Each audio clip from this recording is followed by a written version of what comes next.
Hi guys, we are now almost wrapping up the course and now it's time to take a look at Satzmelodie.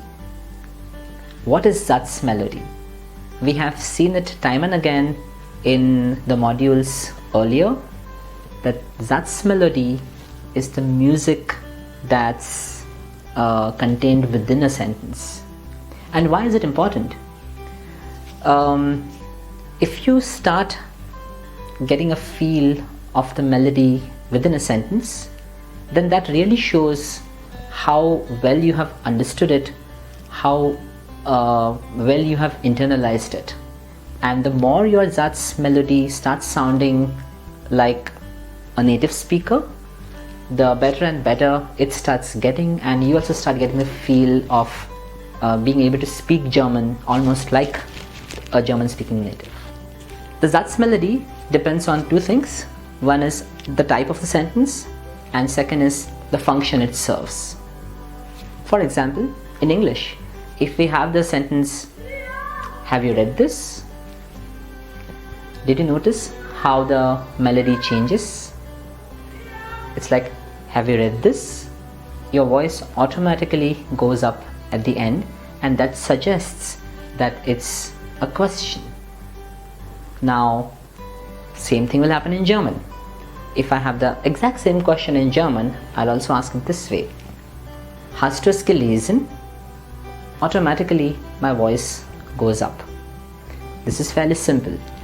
If, on the other hand, we have a statement, then our voice will automatically trail off at the end. We'll say in English, "Yes, I have read this." Or in German, "Ja, ich habe es gelesen." La la la la la la. It trails off. So paying attention to some things like this, you can easily internalize the concept of Satzmelodie. Let's take a look at a few concrete examples in German. For example, this. This is a question. Now we just saw one question, but this is a W-Frage. It's a WH question. As you know, in German we differentiate between the two types of questions, W-Fragen and Ja-Nein Fragen.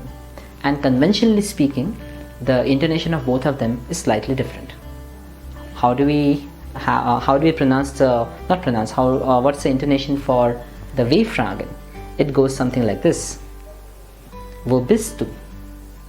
Once again, it is "Wo bist du?" La la la. Of course, sometimes you can ask "Wo bist du?" That's okay also, but the rule of thumb is that we stress the verb, because the verb is really the heart of the sentence. That's where the melody should generally gravitate towards. So once again, the question would be "Wo bist du?" Or this question: "Woher kommst du?" Now, a simple trick here. This question, "Woher kommst du?" or "Woher kommen Sie?" you can actually split the question here. Woher, you can split it into two, and you will pronounce it then, rather you'll say it then, "Wo kommst du her?" La la la la. Or even with Sie, "Wo kommen Sie denn her?" That makes it sound a little more like a native speaker would do. So that's a small trick. Similarly, we have this part: "Wo gehst du denn hin?" So those two questions actually belong together. "Wo kommst du denn her?" "Wo gehst du denn hin?" Here, the her and the hin part will be stressed, because those are, like, we just separated them, and you will remember that if a word gets separated, the separable part that comes at the end is generally stressed. Let's go on to the next. "Wann hast du Geburtstag?" Now here, of course, it's a WH question, it's a W-Frage, but the word Geburtstag is specifically important. If I just say "Wann hast du," it can be anything. It can be Geburtstag, it can be Prüfung, it can be frei.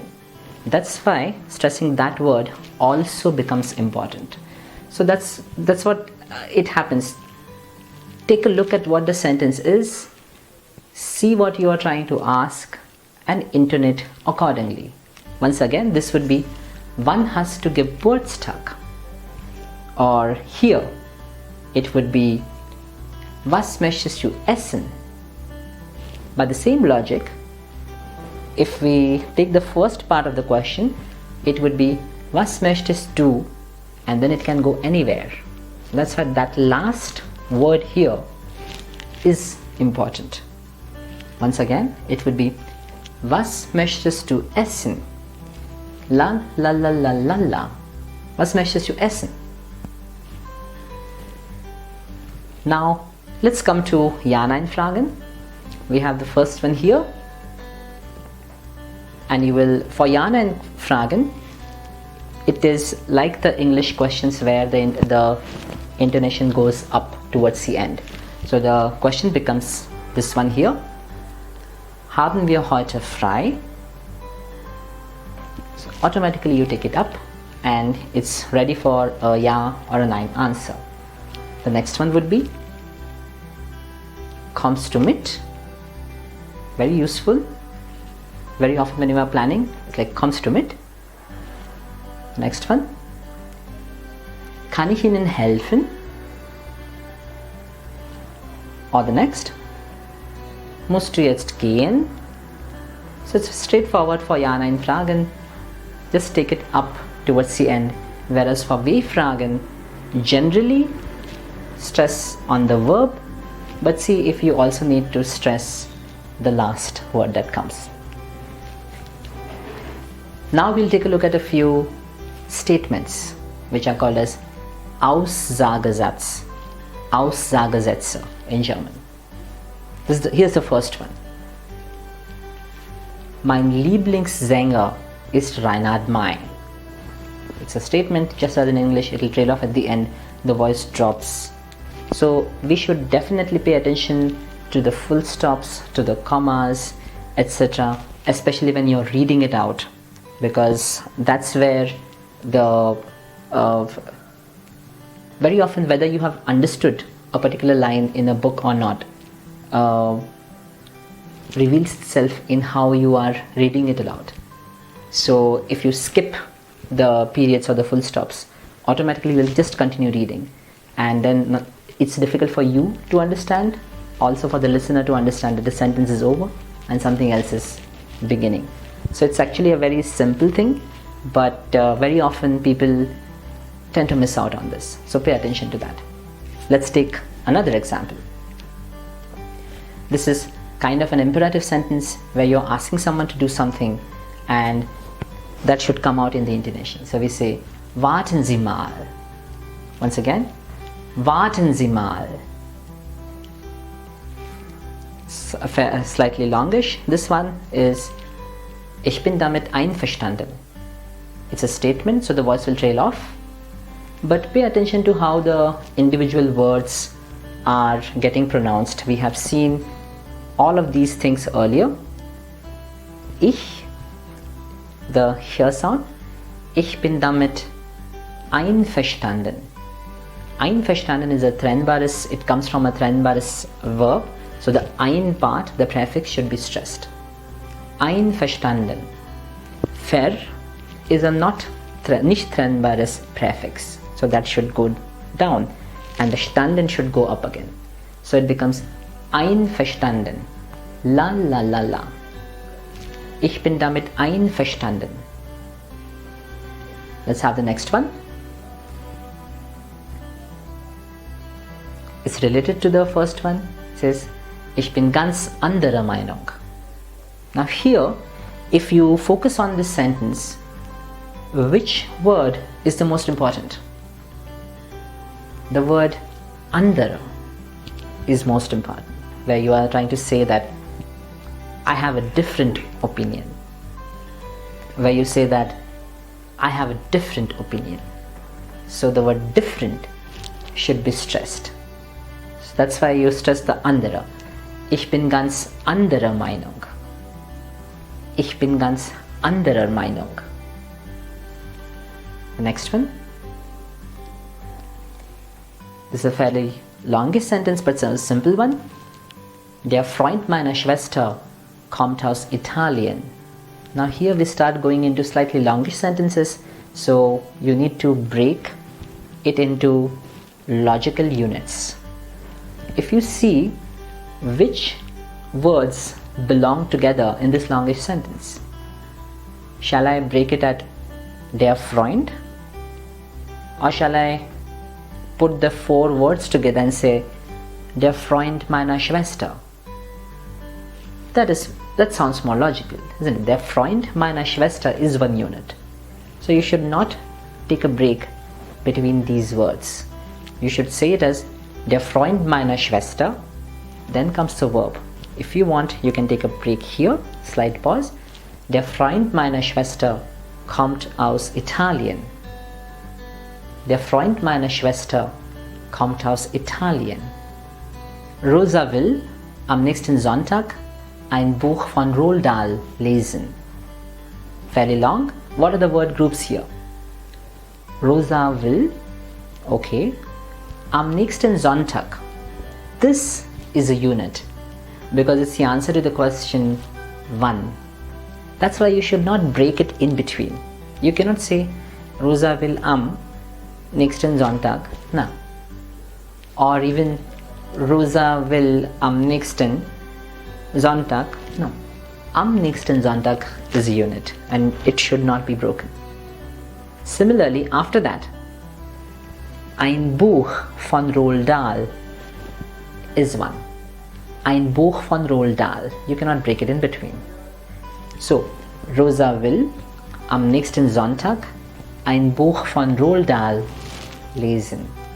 Of course, the breaks when you're speaking are not going to be so prominent. Slight breaks. So I'll try to read out the sentence a little quickly. Rosa will am nächsten Sonntag ein Buch von Roald Dahl lesen. Say it with me. Rosa will am nächsten Sonntag ein Buch von Roald Dahl lesen. Now we'll have a fairly long sentence.